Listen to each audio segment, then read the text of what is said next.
সরকার রাষ্ট্র কর্তৃক আনিত সমস্ত আপিল এবং যে সমস্ত পিটিশন ছিল সবগুলো ডিসমিস হয়েছে। অর্থাৎ হাইকোর্ট বিভাগের যেই রায়, খালাসের যে রায়, সেটা বহাল আছে।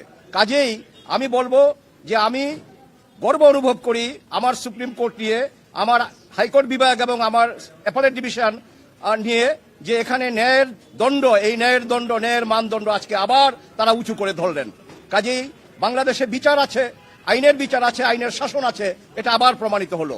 আর এই মামলা সঠিকভাবে তদন্ত করে নাই বলে হাইকোর্ট বিভাগ যে অবজারভেশন দিয়েছিল নতুন করে আবার পুনঃতদন্তের, সেটা আজকে আমরা শর্ট অর্ডারে মাননীয় প্রধান বিচারপতি মহোদয় যেটা পড়ে শোনালেন, আমরা যেটুকু অনুধাবন করতে পেরেছি যে এটা রাষ্ট্রের কাজ, এটা বিচার বিভাগের কাজ না। ঠিকই, কারণ এটুকু এক্সপান্স করা হয়েছে।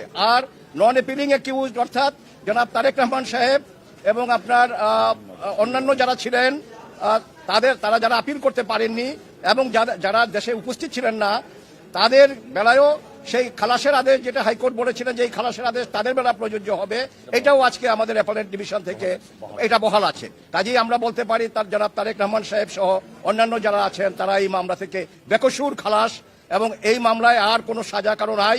আমরা আবারও আল্লাহ রাব্বুল আলামিনের কাছে কৃতজ্ঞতা প্রকাশ করছি, শুকরগুজার করছি, এবং আদালতের প্রতি আমরা কৃতজ্ঞ চিত্তে আদালতের এই রায়কে আমরা স্মরণ করছি। এবং আমি বাংলাদেশের একজন আইনজীবী হিসাবে আমার সুপ্রিম কোর্ট নিয়ে আমি গর্ব অনুভব করি যে আবার প্রমাণিত হলো যে আইনের শাসন আছে, আর বিনা বিচারে অন্যায়ভাবে কাউকে ফাঁসি দেওয়া যাবে না, এটা আবার প্রতিষ্ঠিত হলো। এবং এই ধারাবাহিকতা যেন বজায় রাখা।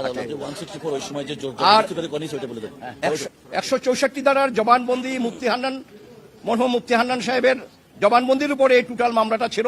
কিন্তু আজকে মাননীয় প্রধান বিচারপতি যখন রায় পড়ে শোনালেন, সেখানে উনি বলেছেন যে একজন ফাঁসির আসামি অন্য মামলায় সিলেটের আনোয়ার চৌধুরী সাহেবের উপরে যে গ্রেনেড অ্যাটাক হয়েছিল সেই মামলায় তখন তার ফাঁসি ছিল, সেখান থেকে এনে তাকে এই যে 164 করা হয়েছে দ্বিতীয়বার, এবং এই সেকেন্ড কনফেশন, এটা আইনত গ্রহণযোগ্য না।